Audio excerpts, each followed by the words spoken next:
কে যে এসআইআর হচ্ছে, এসআইআরে আমাকে ডাকা হয়েছিল, আমি গিয়েছিলাম।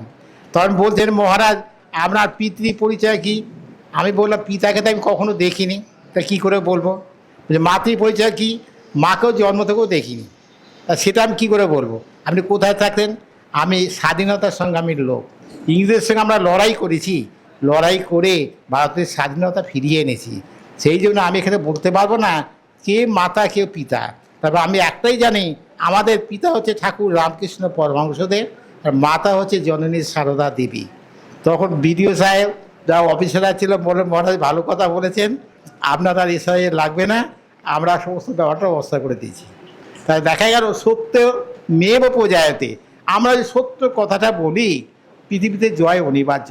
সেই জন্য আমরা সবাইকে একটাই অনুরোধ করব, আমরা মিলেমিশে থাকবো, মিলেমিশে চলবো, এইটি আমাদের বক্তব্য। আজ সর্বধর্ম সমন্বয় কমিটি এবং পশ্চিমবঙ্গ সনাতন ব্রাহ্মণ ট্রাস্টের আয়োজনে এই সাংবাদিক সম্মেলন অনুষ্ঠিত হচ্ছে। প্রথমে শ্রদ্ধা জ্ঞাপন করি আজকের সভায় যিনি সভাপতি আমাদের নির্মল দাকে। আলোচনার বিষয় হচ্ছে একটাই, একটু আগে একজন বলে গেছেন, মানব ধর্ম রক্ষা। আমাদের বেদ দীর্ঘকাল, অনন্তকাল ধরে ঘোষণা করেছে, শৃণ্বন্ত বিশ্ব অমৃতস্য পুত্র, হে বিশ্ববাসী শোনো, আমরা এক পিতার সন্তান, আমরা অমৃতময়, আমরা ভাই ভাই।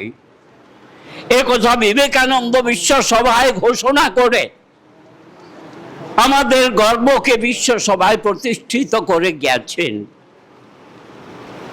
বাংলার মাটি আজও পর্যন্ত সেই ঐতিহ্য বজায় করে চলেছে। দিল্লীশ্বর যারা আছেন তারা একটু আতঙ্কিত হয়ে পড়েছেন, কারণ আমাদের বঙ্গভূমিতে যিনি হাল ধরেছেন জনগণের জন্য, তার প্রতাপে, তার শুভ চিন্তায়, তার উন্নয়নমুখী কর্মধারায় তারা ব্যতিব্যস্ত হয়ে পড়েছে। তাই এই সংঘাত আমাদের কাছে চলছে। একটা কথা বলে, আজকের এই যে পশ্চিমবঙ্গ মাতৃভূমি সনাতন ট্রাস্ট এলো কেন? ইতিপূর্বে পশ্চিমবঙ্গ সনাতন ব্রাহ্মণ ট্রাস্ট নামে একটি 1914 সালে প্রতিষ্ঠিত হয়েছিল, যার নেতা ছিলেন শ্রীধর মিশ্র, পাঁশকুড়ায় বাড়ি। তিনি শ্রী ছেড়ে দিয়ে উধর হয়ে গেলেন, যাতে সমস্ত সনাতন ব্রাহ্মণ গোষ্ঠী একবারে বিশেষভাবে আপ্লুত হয়ে পড়লেন না, বিপর্যস্ত হয়ে পড়লেন এবং হতাশায় ভুগতে লাগলেন। তিনি কি করলেন না, সমস্ত ব্রাহ্মণকে নিয়ে এসে মিথ্যার একটি জাল তৈরি করলেন। এটা পাইয়ে দেবো, মুখ্যমন্ত্রী কালকে ডেকেছেন, আজকের মুখ্যমন্ত্রীর সঙ্গে বসেছিলাম, তিনি এটা দেবেন, এমনি করে ব্রাহ্মণদেরকে বুঝিয়ে আশ্বস্ত করার চেষ্টা করেছেন।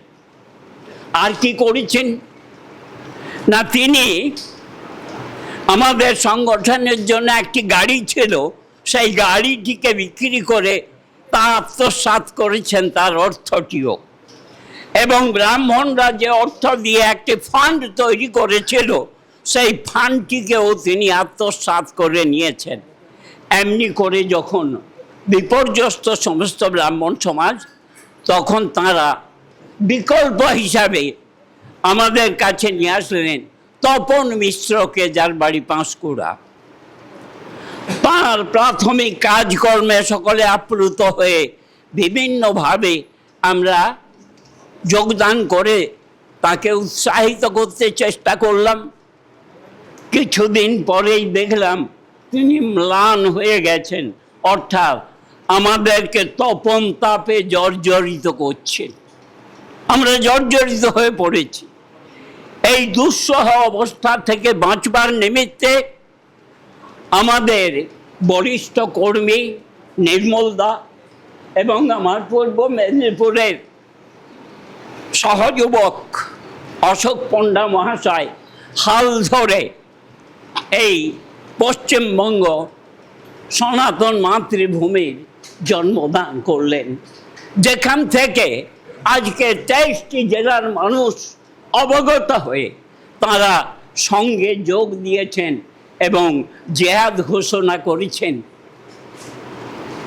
শ্রীধরের বিরুদ্ধে এবং তপনের বিরুদ্ধে। আজকের দিনে আমি বলবো এই শুভক্ষণ আমাদের কাছে আশীর্বাদ হয়ে উঠুক।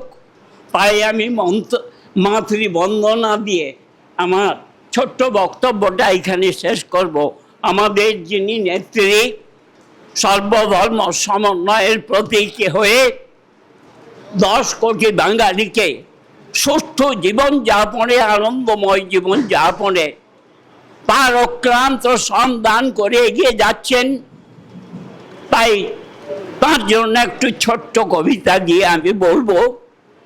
বাংলা মাতর শ্যামল গায়ে বাদল ঝরে দিন রজনী, গন্ধে আকুল শেফালিকা বকুল মুকুল করছে নতি, নিপের বনে দোল খেয়ে যায় হচ্ছে মাতর পুষ্পারতি। 10 কোটি জনসাধারণ মাতৃবন্দনা করছে পুষ্পের ডালি দিয়ে। বসন্তের লগ্নে মাকে আমরা পুষ্প ডালি দিয়ে সাজিয়ে ফেলেছি। আরেকটা বলবো, যে দুষ্ট চক্র তোমার গতিকে রুদ্ধ করছে, সেখানে তুমি হয়ে যাও দনুজ দলনী মহাশক্তি, তুমি অনন্ত কল্যাণ দাত্রী। বাংলার কল্যাণময়ী আমাদের বাঙালিকে রক্ষা করবেন এই প্রত্যাশা নিয়ে তার কাছে আছি, এই প্রতিশ্রুতি দিয়ে আমার বক্তব্য আমি এইখানে শেষ করছি। যদি না আসতো তাহলে আজ হিন্দু সনাতন ধর্ম পৃথিবীর থেকে মাটি থেকে মিশে যেত। বিবেকানন্দ সেই প্রতিবাদ করে হিন্দু ধর্মকে, সনাতন ধর্মকে জাতি ধর্ম নির্বিকারে একটা মানুষ তৈরি করে, যারা মানব জাতি। এই মানব জাতির মধ্যে কোনো লেখা ছিল না যে এটা এই জাতি, এটা ওই জাতি, কোনো লেখা নেই। তিনি বলেছেন মানব জাতি এমন একটা কাজ করতে হবে, মানুষ তৈরি করতে হবে যে মানুষ পৃথিবীর প্রতিটা প্রান্তে, প্রতিটা দুয়ারেকে আলোকপাত করতে পারে। সেই জন্য আমরা বর্তমান হিন্দু সনাতন ধর্ম এবং সর্বধর্ম সমাবেশ সমস্ত জাতি ধর্ম নির্বিকারে একটা কথাই আমরা বলবো, আমরা মানুষ তৈরির একটি কারখানা তৈরি করব। যে কারখানাতে আমরা মানুষ তৈরি করতে পারবো এবং সেই কারখানা থেকে আজকে মাতৃভূমি থেকে সমস্ত জাতি ধর্ম নির্বিকার থেকে সবাই একটা পথ বেছে নিতে পারবে। সামনে ইলেকশান, এই ইলেকশানে আমরা দিদিকে অনেকবারই বলেছিলাম যে হিন্দু ধর্মের জন্য কিছু ভাবুন, ইসলাম ধর্মের জন্য কিছু ভাবুন। তিনি খালি ভেবেই যাচ্ছেন, কাজে কিন্তু কিছুই করছেন না। সেই ভাবনাটাকে ওনার বাস্তবে আনতে হবে। বাস্তবে যদি আনতে পারে তাহলে দেখা যাবে সর্বধর্ম সমস্ত জাতি ধর্ম নির্বিকারে প্রতিটা মানুষ একটা অন্ধকার থেকে আলোর পথ পেয়েছে। বর্তমানে এই জগতে দুটো জিনিস কিন্তু খুব ঘোরাফেরা করছে, আমরা জানি না। একটি কালো মাকড়সা আর একটি কালো ভোমরা। এই কালো মাকড়সা কি করবে না, হিন্দু সনাতন ধর্মটাকে তাকে মিষ্টি কথা বলে কাছে টেনে নিয়ে এসে একটা ডাস্টবিনে ফেলে দেবে। আর কালো ভোমরা কি করবে না, তিনি কামড়ে তাদের থেকে সমস্ত রসটাকে শুষে বার করে নেবে। সেই জন্য আমাদেরকে সাবধানতা অবলম্বন করতে হবে। আজ